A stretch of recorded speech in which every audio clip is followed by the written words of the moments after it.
Hello, Holly. Hey, Dave. What's going on? Hi. Wow, that was pretty high.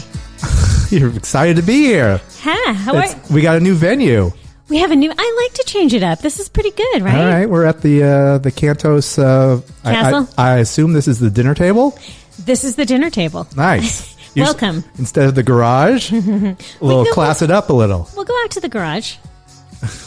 Can we? We can go out to the garage. Well, the garage is The arcade. The garage is filled with goodies. A lot of it is. toys. In fact, why don't we just get to the podcast later and go out to the garage? Well, maybe we'll do that one day. Welcome. Where are we? What's going on? What is this? Welcome to What Difference Does It Make? The podcast. Yes, where we talk all things 80s, but mostly music. Is this going to be our new tagline? I don't know. I just feel compelled to say it. Well, you did. Yeah. We love everything about the 80s. We do. And we grew up listening to KROQ 106.7 in Los Angeles. It was the Rock of the 80s. And they still celebrate Rock of the 80s on their HD2 channel. We are currently at what year?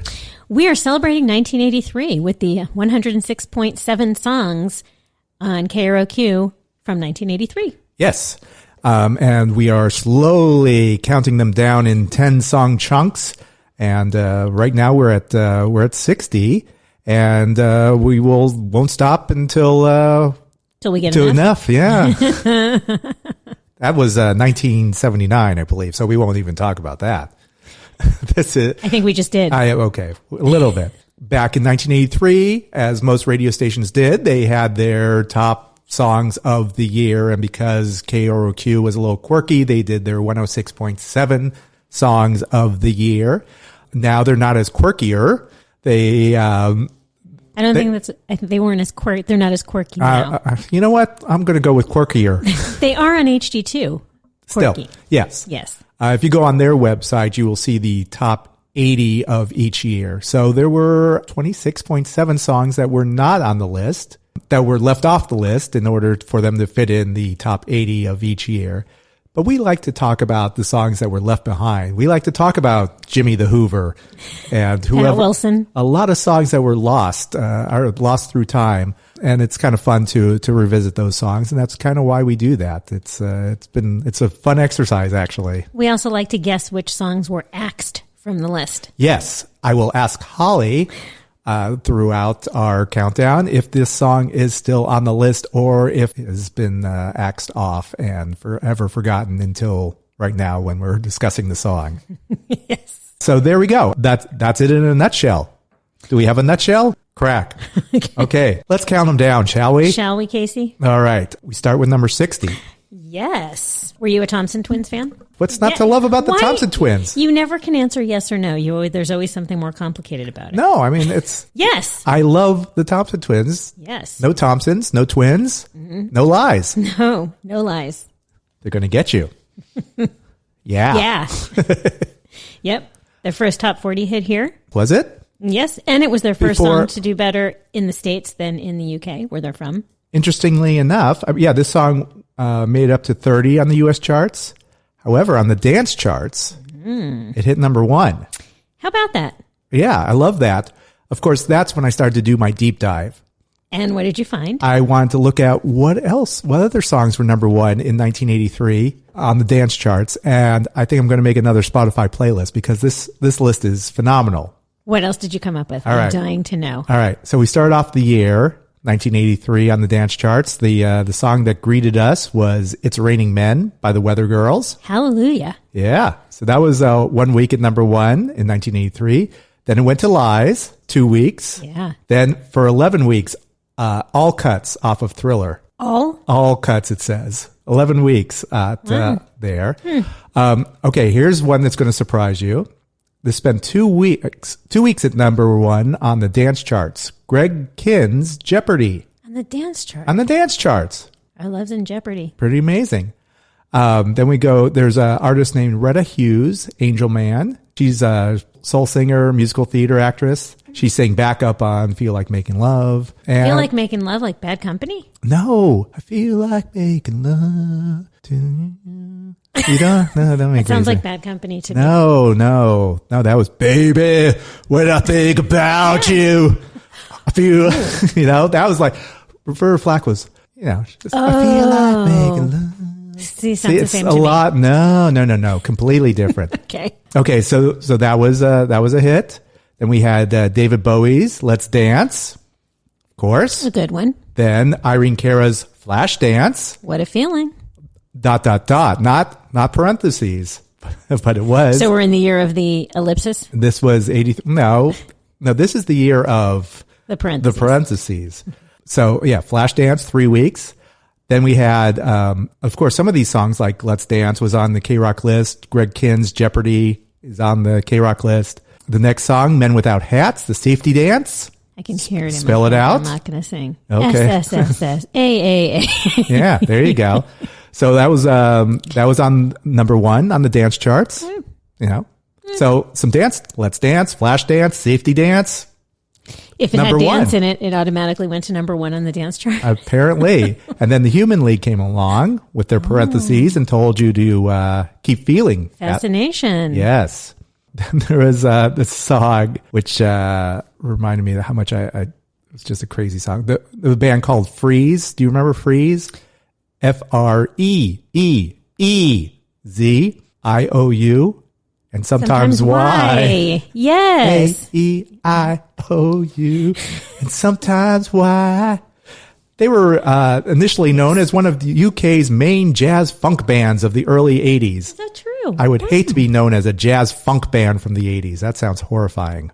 I don't know. You might be in a class by yourself with that. Jazz funk. Okay. That actually sounds like a really good category.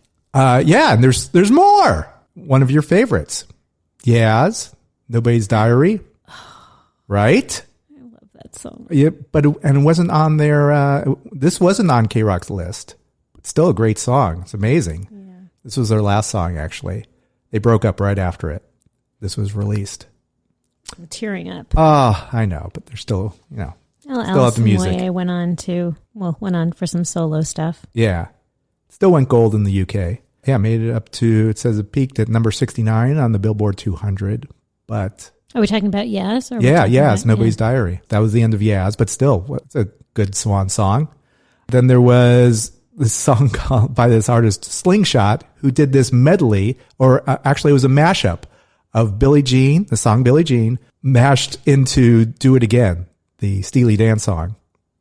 I do not remember that. Yeah. Wow. That was number 1 on the dance charts for a week. It was kind of fun. I don't know if there were maybe that's the first mashup. I remember that was a thing for a while, but that became a hit.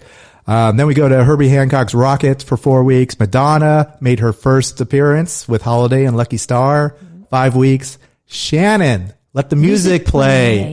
These are great songs. Get away. The Romantics, Talking in Your Sleep, 2 weeks. And then, of course, we ended 1983 with Hall & Oates, Say It Isn't So.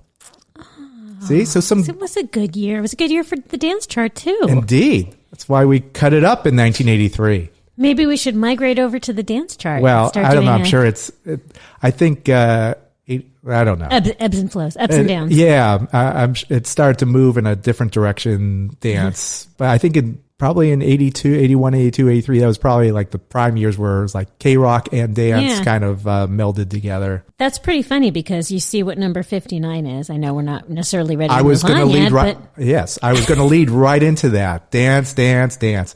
Okay, before we go to... That's not the song, by the way, Dance, Dance, Dance. Yowza, yowza, yowza. Yes, very good. Before we go, we say goodbye to Thompson Twins and Lies, which we really didn't talk too much about. This is absolutely on the top 80. Yes, it is. Number 55 on the update. Okay. Very good. All right, so lead us into number 59. As long as we're talking dancing, what do you got? The Politics of Dancing. Yeah. Reflex. Yes. Re-flex. Yes. Yeah, I don't think it's said that way though. Yeah, but this was not on number 1 on the dance chart. Made it up to number 8 on the dance chart. Oh, very good. Yes. I knew you were going to ask that, so I had it at the ready. Very good. Yeah, so this did pretty well as well. It peaked at 28. Do you like this song? I like it. I do like it. I don't love it. It sounds perfectly fit, perfectly placed in 1983. It feels like a Bowie song a little bit. Yes. Like they're trying to emulate what David Bowie might sound like. Exactly. You're right about that. This was their only album. Oh yeah, they were one hit. I don't know why that surprised me, but but it's a good song, and it kind of it fits in with today, unfortunately. Yeah. The lyrics. If this message understood, we're under pressure. Yes, we're counting on you. Like what you say is what you do. It's in the papers. It's on your TV news. Oh, the application is just a point of view. Well, you can't stop it. When they start to play, you're going to get out of the way. And then the politics of dancing. So it's kind of, getting the message out there. And of course, before social media, there used to be a thing called the TV news. I still watch TV There still is the TV. Actually, they are doing the politics of dancing on the TV news. Yeah. There is a lot of that. Yes, there is. Yeah. So we do watch it because we're old. We're in that demographic. Well, yeah, but it's still relevant lyrically. Yeah. Yes. So it holds up is what you're saying. That is what I'm getting at. Yeah, bummer. Only one album, and this was their only hit. Okay, only hit. Is it still on the charts? Oh, that is a good question. I didn't even anticipate that question. Welcome to the podcast. This is What Difference Does It Make? The podcast. I do not think it's on the list. It is on the list. Okay. Number 54. I could have gone that way, too. Understood. All right, so you're 1 for 2. All right, so I can still get an A. Yeah, well, you're at 50%, which is not an A. Yeah, but I can. I'm thinking ahead. You can? Sure. Yeah. Okay. It's still a possibility. I need to know that I have something to strive for. Okay, perfect. Okay. Let's move up the charts to number 58. Hazy Fantasy. Shiny, shiny. Yes. Did you like the song? I have mixed feelings about this song. What are your mixed feelings about it? At the time, I thought it was super obnoxious. Did you? I'm sure you did. And then I was watching the video, and they remind me of like Dexy's Midnight Runners. Mm-hmm. And then I saw the goofball lead singer, who I thought was just a goofball. And then I saw Kate Garner, and I fell in love with her. And I'm like, oh my God, who is this? That's it. That's all it took for you. Yeah. Listening to it again, I think I kind of liked it. Is also very much of the time. There's a little fiddle. Both the singers are wearing dreadlocks. He had that Boy George thing going too. A little of the Boy George. Did you see that thing? Okay. There was an interview. Are you talking about an interview? Yeah. All right, go ahead. What about it? Is there something? Was Boy George offended by his look? Yeah. Oh yeah. Yeah. The lead singer of Hazy Fantasy. Okay. Right? Wasn't it? His name was Jeremy Healy. Yes. I guess also known as Jeremiah. He said that Boy George stole his look. Oh, yeah? Isn't that how... Can you own a look? I don't think you can own a look, can you? Jeremy Healy accused Boy George of imitating his look. Yeah. Then Boy George later responded, when Jeremy saw my locks, he was livid. Both he and Kim stopped speaking to me. They thought I had stolen their look. Oh. It wasn't their look to steal. Yes, I saw that. So anyway, let's get back to Kate Gardner, who is spectacular. Yes, she is. And it's you're off in your own Kate Garner world now. I have my Sue Tissue, and now I have my Kate Garner. Oh, you're fixating. I fixate a lot. So then did you also watch the Who's That Girl video? And yeah, I saw she was in that. Yeah. Okay, so then I went down the Kate Garner rabbit hole. Oh, do tell. Wow, you had a pretty productive week. It's just I'm pathetic. But anyway, she's a photographer now. She's involved in painting, photography, video. She collaborated with Sinead O'Connor for her Lion and the Cobra album cover, and she's photographed Dr. Dre, Angelina Jolie, Kate Blanchett, PJ Harvey, Bjork, Kate Moss, David Bowie. Her photographs have appeared in Harper's Bazaar and W and GQ, the usual suspects. So, it's very talented. I was looking through her photographs and just amazing. I know. Stop it. It's amazing how you accomplish anything. And now all of a sudden I'm following her on Hazy Kate. Is that her Instagram? That's her Twitter account. Is HAYSI Kate. Oh, okay. So, I'm head over heels, and it's pathetic. But that's really sweet. Is it? Or is it more stalky? It's borderline stalky, but as long as you just leave it right, right where it is. Yeah. No, Yeah. I respect all her artwork and I like her. Oh. But You're parroting somebody? yeah, no, not at all. But yeah, she, just watching the Shiny video and she was a looker. She was a looker. I'll give it. Hey, all right, Grandpa. I know. She was a cat's meow, I tell you. 23 skidoo. What is this? Are we talking about the hits of the 20s, of 1920s? Well, you know, the people from the 30s thought that was the best era for music. Oh, God. All right. Okay, wait, before we get off, before the we leave Hazy Fantasy. Yeah, you still have something. No, I'm just wondering if you remembered the song. I Shiny was the only song I knew of theirs. No, I do remember they had this other one. John Wayne is Big Leggy. Yeah. Yeah. I have no idea what that means, but I do remember that song. Okay, I was curious. Yeah, so those were their 2 hits, and they did okay. And then they moved on. And then you move on, you do other things. Yeah. Good on them. Good on them. That's what we're trying to do here. This is what we've moved on to, a podcast. Yeah. Is Hazy Fantasy Shiny still on the KROQ list? Shiny, bad times behind me. I want to say yes. No chance. But I'm going to say no. No chance. No chance. What'd you say, yes or no? I'm saying no. No chance would mean the opposite, meaning it is still on the list. Update. It's on the update at number 53. Wow, I suck today. That's all right. You're Okay. 1 for 3. All right. All right. So follow Hazy Kate on Twitter. Okay. We're going to get Kate Garner into the studio. Yes. I think after this, she's going to stay I'm going to get a restraining order. That's what we've learned. All right. Speaking of stalking, let's talk about Adam Ant. All right. Now it's your turn to stalk. Yeah. Mm-hmm. Uh-huh. Puss in Boots. Do you remember this song? I do. Yeah? Of course, don't you? A little bit, yeah. I mean, it's stuck with me a little bit Yeah, well, when I played it again. Yeah. You probably weren't as big an Adam Ant fan. No, because that was something for my sister to be into. Yes. This was, from Strip. Like, I didn't need to be any part of that. Oh, that was... Yeah, looking back, it's a good album. It's a very good album. It's a great album. Okay. Calm down. It's funny you say that. So, okay. And every time Adam Ant now appears in 1983, I'm going to remind you that I am going to see him in May with my RE, who also happens to be very excited to see him. Very nice. Yeah. Do you think the drummer from this song will be playing at that show? Do you know who the drummer is on Puss in Boots? I don't. You don't. Who? You ready? Yeah. You ready for your head to explode? I'm holding on. Okay. Your head's going to explode. Okay. Ready? Yes. When you think of drummers from the 80s, who do you think of that are not Canadian? Terry Bozzio? Oh, I forgot who I'm talking to. Stuart Copeland? No. Keep going. But that's a good guess. Huh. It's not Sheila E. No? What's worth it? That's a decent guess. He also had a solo career. Phil Collins? Yes.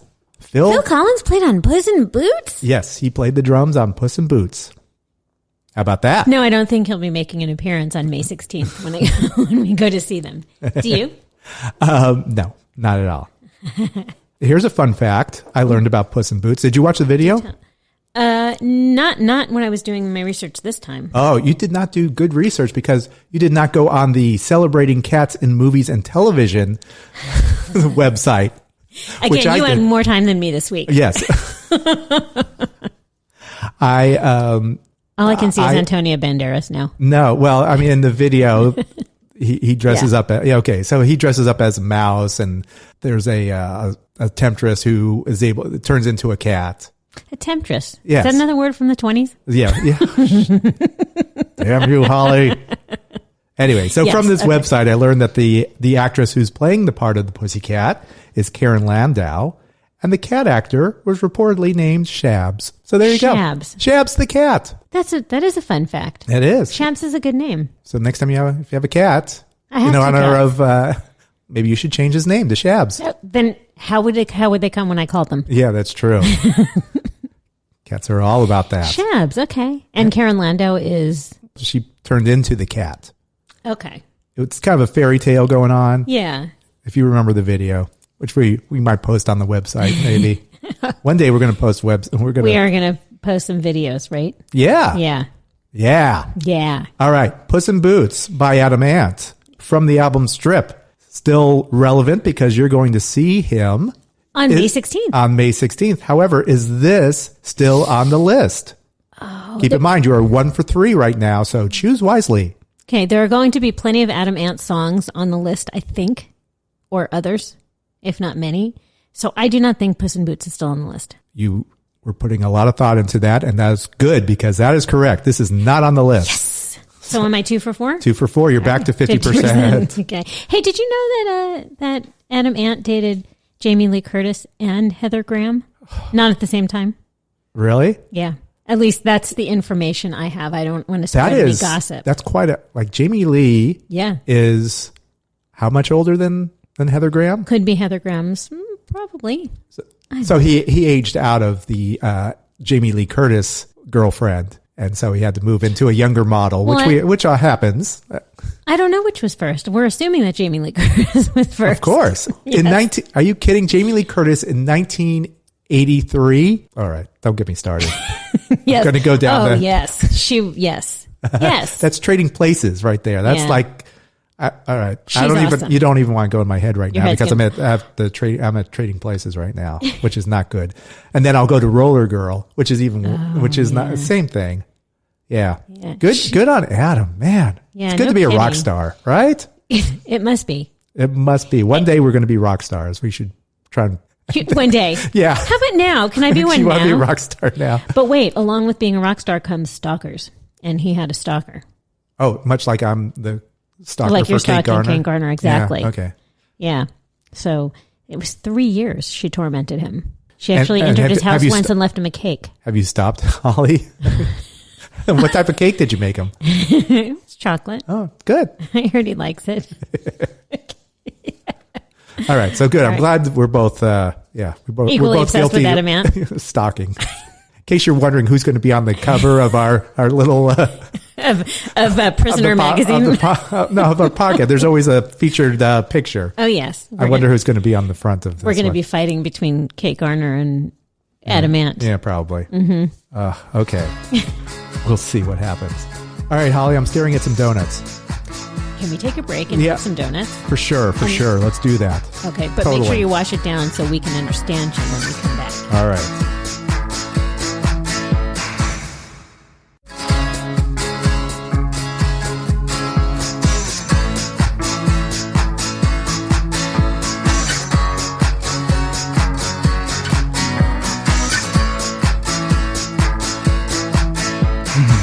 Welcome back to What Difference Does It Make? Welcome back to What Difference Does It Make? That was Dave and his donut. Okay, let's go. We finished all that, right? Yeah. We can move on. We're done. We're moving on from Adam Ant. Okay, moving on from... I'm sorry. We have to move on. Okay. Here we go. Yeah, I hope you have some good info, some good intel on number 56, which is Toy Dolls. Nellie the Elephant. Yes. Tell me something. What a song. Yes. So this was a children's song. Yeah.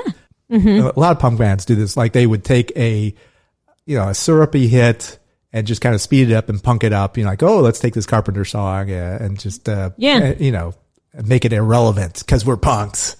And sometimes it worked really well. And it worked well for this band, the Toy Dolls, who I guess this was their thing that they seemed to do. They did it with not kid songs, but they did it with a lot of covers.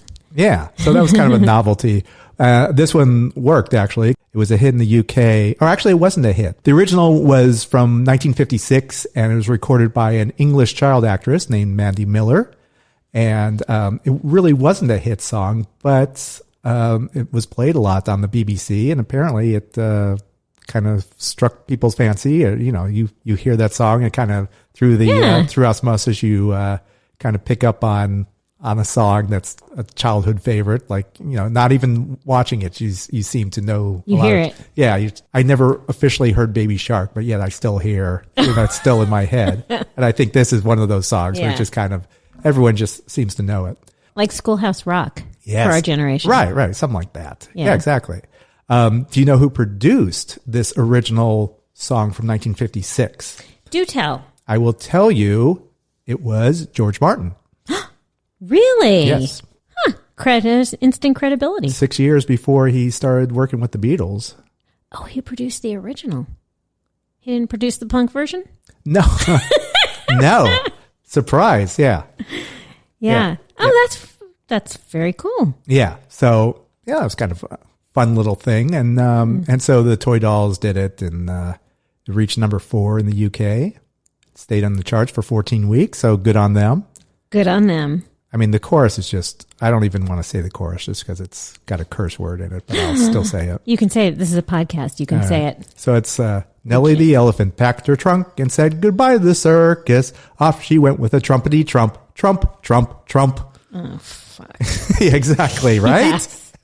Yeah. So I will edit that out. I'll just put in beep, beep, beep. Yeah. Toy Dolls, Nellie the Elephant was number 56 way back in 1983. Is this song still on the charts? I'm trying to channel my inner Freddie Snakeskin. Well, I guess, yeah, he is the PD of the updated version. Yeah. Okay. But I don't think so. You don't think so? Well, I will tell you. You're killing me. All right. It's still on the update. It's still on the updated list. It's number 52. Okay. Well, it doesn't surprise me. It wasn't my guess, but it doesn't surprise me. Okay. Well, that puts you at 2 for 5. So You're at 40% now. Okay. All right. Remember remedial math. Okay. All right. Let's move on up to 55. And House in the Sky? Yeah. Yes, Big Country. Okay. This is number 55, Big Country, Fields of Fire. Fields of Fire from The Crossing. Yeah. Which only went to number 52 here, by the way. The song. That song. Yes, that song. Yes, I know. They had a big They had 2 hits. Yes. From that album. This was an album that I bought and I loved, and I thought these guys are going to be huge. I thought this was the first of many song things to come. Yeah. I mean, this was just a phenomenal record, and I love Fields of Fire. I love the sound of the guitars. It sounded like bagpipes, and it was just epic songs. Yeah. It felt like it kind of felt like a U2 song, or, like I thought U2 and Big Country would be competing against each other. Oh, well, I guess in 1983 that was war. Who knew they were going to be, right. But yeah, they were Big Country was big then, or what I thought was just the start of something big. But they did also, I think their videos were kind of epic. Yeah, right. Well, the same type of thing, like from U2 and The Alarm and bands like that. Yeah. Like I really loved that sound. And that attracted me a lot. So I thought, oh my God, these 3 bands are going to be, I need to follow these guys. Big Country kind of comes to has a tragic story that Stuart Adamson, who was the lead singer, had some alcohol problems. And he ended up dying by suicide in 2001. It was tragic. Very sad. And just to kind of cap my point, during the, artists kind of write in or just pay homage to the artists. Mm-hmm. There was one where The Edge said that Adamson had written the songs that he wished U2 had written. So yeah, which makes sense. Pretty nice tribute. Yeah, Big Country they were big. Yeah, they were big. I was hoping. I remember I saw them at the Palladium during. Oh, you did. Yeah, he had a good look too. He did. Yeah, they were all just that guitar sound, just big epic sound, and so I like that a lot. The song was originally called 400 Miles. Yeah, I think this was, before there was 500 Miles. Yeah. Before this Scottish duo wrote 500 Miles, there was this Scottish band that wrote 400 Miles. Do you know why? Well, they say 400 miles in the song. Yeah. But do you know what the significance is of the 400 miles? Oh, please tell me. They were taking, Stuart Adamson and Bruce Watson were taking regular trips from Edinburgh to London, and that's the distance between those 2 cities. Oh, that's okay. And that's the chorus, 400 miles without a word until you smile. Gotcha. Yeah. Yeah, I understand that. Yeah. Okay, wonderful. Is this song, Fields of Fire by Big Country, is this on the update? I want to say yes because I love the song, but I am going to say yes. And I'm certain I'm wrong. Don't let my nodding throw you off. Don't mess with me. Okay, don't mess with your head. Okay, give me your final answer. My final answer is yes. It is not on the list. Wow, I am all blowing it today. Okay. Where are we now? So 6. So 2 for 6. 2 for 6. Yeah. 2 for so 6. I've gotten 1/3 right. Yeah. There you go. See, math. Mathier than I thought. Okay. All right. Let's go on to number 54. Which is? A beautiful song by New Order called Blue Monday, possibly the greatest song of all time. Oh, listen to you. No, it was. I'm a little upset. It was only 54. 50. Oh, at number 54. Yeah. Yeah. It only got to number 68 here. Yeah, I know, but when you think about influence and Oh, I know. And this song, I think it was everything. And longevity, certainly. Yeah, it was just amazing. Actually, I looked on YouTube, like the comments. Sometimes comments can be cruel, and sometimes they can be funny. Insightful. Sometimes they're very insightful. So there were two that made me kind of go, yep. What? Tell me. Actually, one made Tell me go, us. yep, and one made me kind of chuckle. So the one that where I went, where it's true, very insightful. This is from Freddie _Hall1. Freddie _Hall1 says, people in 1980, this makes me want to be in the 2020s.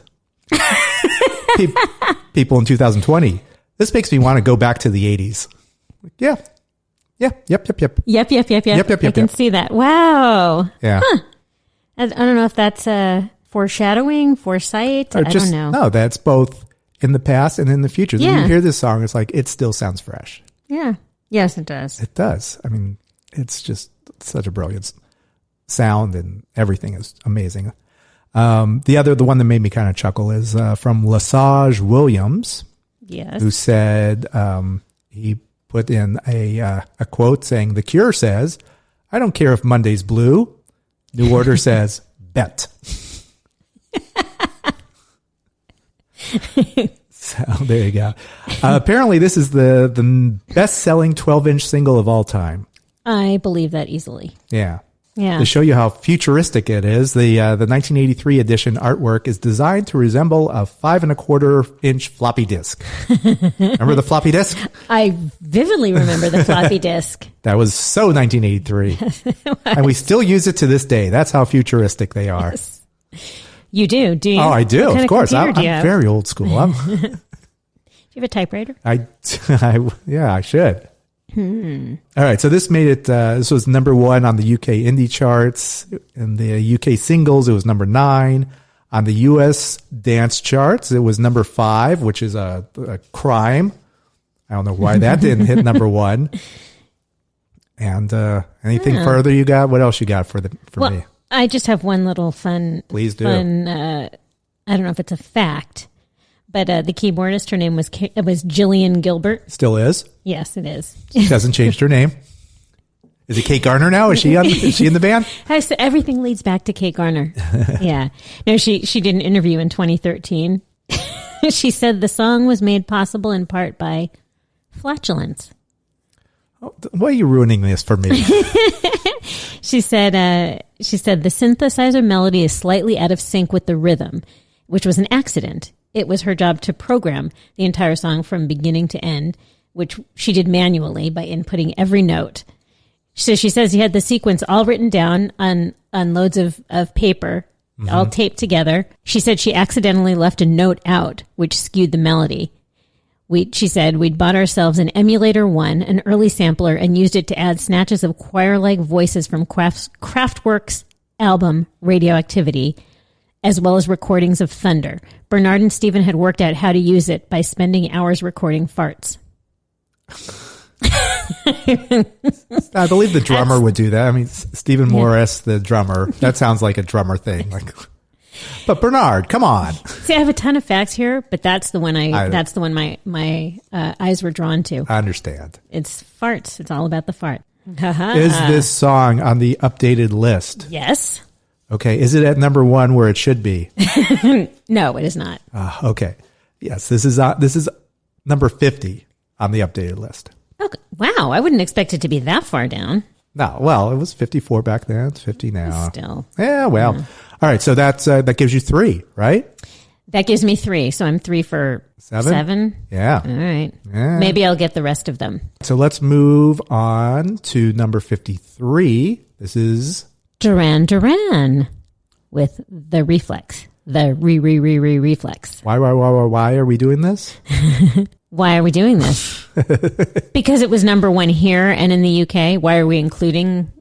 I don't know. Why are we doing this? Yeah. By the way, okay. So that, that why, that thing. Don't you? Yes. All right. Label hated that. Really? Hated it. Duran Duran wanted to release this as their first single. And the label was like, no, people will not. Whoa. This is going to freak them out, this why. So that was not their first single. So they leave it to the label. Yeah, leave it to the label, who always knew. Because this became their first number one song in the U.S. Oh, yes. Yeah. Yeah. It came out, the album came out in, actually this became number one in 1984 because the album, I guess, KROQ was ahead of it. They understood the power of this song. The Seven and the Ragged Tiger came out in November of 83 and the single was released in 84. I think this was the song that I think cemented my your fandom. My fandom. Like, this is a great song. I really liked it. It was an interesting choice. Yeah, it ended up being the number 16 biggest song of 1984, according to Billboard, and it reached number one in both the U.S. and the U.K. Yeah. This is not my favorite Duran Duran song, but I do get it. I get the hit. Did you know that Nile Rodgers did the remix, and that's when they released it as a single? Not surprisingly. Oh, okay. Yeah.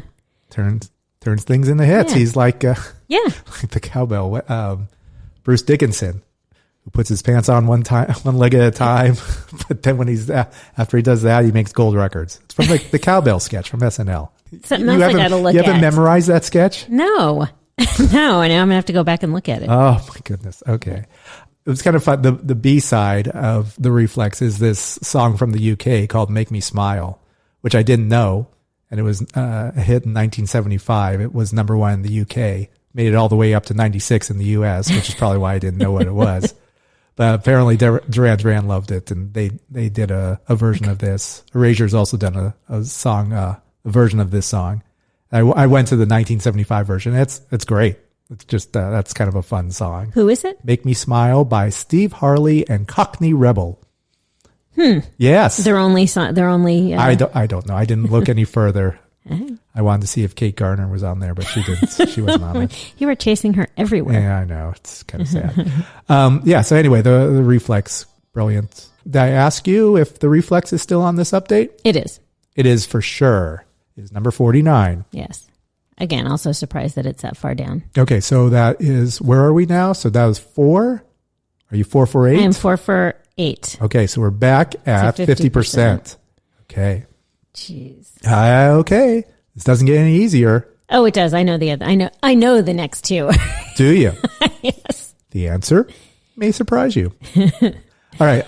52. You excited about the number? Yeah. It's the number of cards in the deck. Is that why you're excited about 52? Yes. Okay. It's my gambling nature. I know that about you. Yeah. Okay. Spandau Ballet, Lifeline. I cannot tell you. I cannot exude enough excitement about this song. Really? I love this song. Yes. Do you? I like it. It's fine. It's a catchy song. By the way, so we set the record straight, because we seemed to be confused the last time. Tony Hadley is the vocalist. Gary Kemp is the songwriter. Yes. Okay. Yes. Are we clear on that now? Yes. Also, Tony Hadley in 2017 tweeted out that due to circumstances beyond his control, he was no longer a member of Spandau Ballet. Circumstances beyond his control? Yes. I mean, he was given the boot? I'm going to assume that was what happened. However, so if you see Spandau Ballet, you will not see Tony Hadley. Well, that's a bummer. Okay, I'll let you know. It was a great voice. It's a very good voice. I'm sure it's still an amazing voice. We just won't hear it with Spandau Ballet. We just will not hear it with Spandau Ballet. Okay, is this on the update? My instinct was to say yes. I want it to be there, so I'm going to will it onto the list. You're going to will it onto the list. Yeah. Keep trying to will, because it is not on this list. I'm so disappointed. Well, I don't know if there's going to be any other Spandau Ballet songs. We shall find out. Coming up soon. Well, not on this episode. All right, so that means you are, 4 for 9? Wow. I do suck. All right, here we go. Let's see if we can make it to 50%. Oh, yeah, I'm sure I can. Okay. let's just end the drama. No? Oh, well. Yeah, let's just end the drama. Is this on the list? This is The Cure's Let's Go to Bed. Yeah. Okay, for sure. Yes. Yeah, but can you... Okay, so 5 out of 10. Let's, so now that, I wanted to just end all that drama. Let's go ahead. Go ahead and tell me everything you know about this song. I love it. Well, and this was from Japanese Whispers, which Okay. was actually released in 1982. I don't know why I'm surprised, but it went to 109 here and only 44 in the UK. Yeah, this was, it was kind of a departure for The Cure at the time. Yes, They were playing gothy type songs. Yeah. And this was kind of a little upbeat. Kind of A little more upbeat than what they played. yeah. It was kind of like a different play for them. It was kind of a little pivot for The Cure. They pivoted, but I followed them. Understand? So- It was a good pivot because, they just got bigger and bigger and bigger. Yeah. Would you like me to? There was a quote that Robert Smith was talking about this song. Can I read it to you? Yes, please do. It's kind of in relation to what we were talking Yeah. about. He said, "When I took Let's Go to Bed to Fiction, the record label, and played it to them, it was like silence. They looked at me like, this is it? He's really lost it. They said, you can't be serious. Your fans are going to hate it. I understood that, but I wanted to get rid of all that. I didn't want this side of life anymore. I wanted to do something that's really kind of cheerful. I thought, this isn't going to work. No one's ever going to buy into this. It's so ludicrous that I'm going to go from goth idol to pop star in 3 easy lessons." And much to his surprise, it became a hit. I guess trying to take myself back to 1983, maybe I should be more surprised, but I'm not.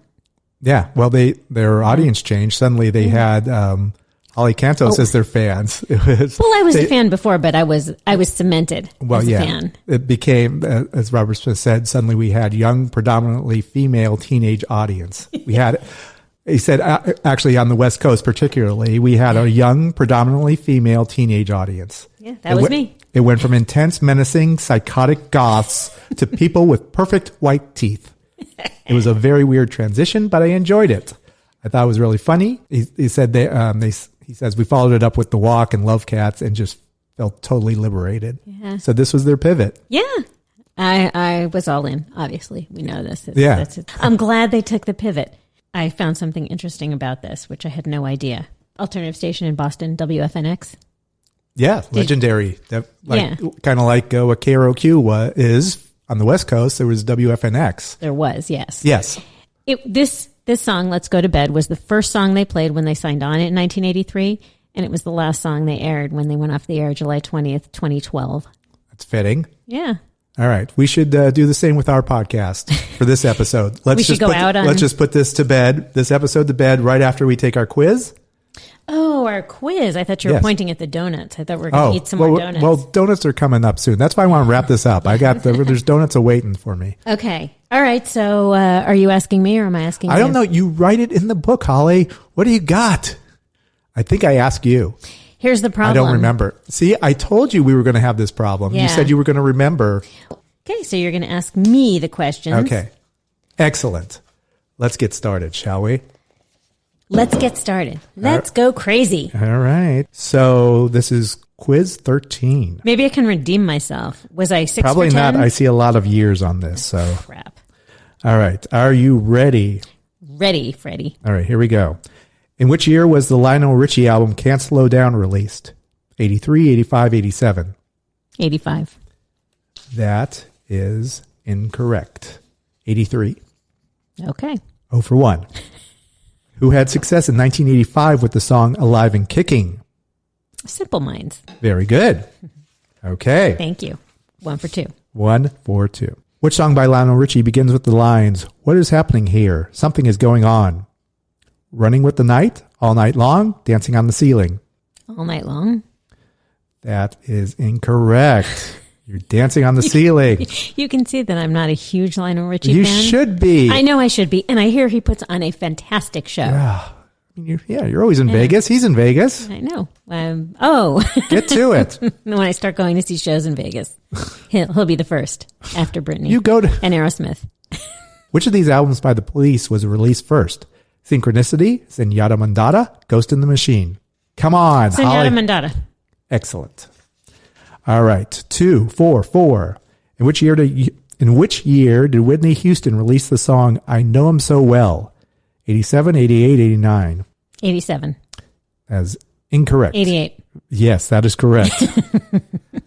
2 for 5. In what year did U2 release the album Rattle and Hum? You got this. 87, 88, 89. 89. Oh, 88. I knew it was one of those. Okay. Because 87, Joshua Tree, and then the next year. Yeah. Well. One goes into the other. All right. In 1980, the group U2 released its debut album. What was its title? I'm not even going to give you the choices. If you don't answer correctly, I will throw you off this podcast. What year was it? 1980? Yeah, 1980. Their first album was called... It was October? No, boy. I always do that. Leave it. Okay, that's it. You're off the podcast. Yeah, I'm fired. You should fire me for getting that wrong. In what year did Michael Jackson release the single Bad? 83, 85, 87. 85? No. 87. 87. It's always my second choice. All right. Well, go with your second choice then. Which of these songs by Phil Collins was not associated with the film Buster? Against All Odds, Groovy Kind of Love, Two Hearts. Against All Odds. That is true. See, you went with your first choice that time. Good choice. I knew I was right. All right. The song Holiday was released by what artist? Oh, Madonna. Yes. Please don't There get you me go. in here. 4 out of 10. This was a bad... 40%. This was a bad guessing day. Oh, that's okay. Have a donut. That'll make you feel better. Maybe it was because I had the half a donut before. My strategy works. We did this. All right. So put in that you ask me the questions next week. Okay. It's driving me crazy. Okay. All right. So wrap it up. Are you ready to wrap it up? Oh, time to go? Yeah. Let's get out of here. Let's Okay. go have some more donuts. Yes. Time for donuts. Thank you so much for joining us. Where can you follow us? What's going on? We are What Difference Does It Make? The podcast. Yes. In case you were wondering what it was you were listening to. This is What Difference Does It Make? You can find us on Twitter, WDDIM Podcast, Instagram, WDDIM Podcast, and What Difference Does It Make on Facebook. And check out our website. It should be up and running. Look at What Difference Does It Make? Doing something. Okay, so until next week, this is Dave. This is Holly. Check you later. Over and out.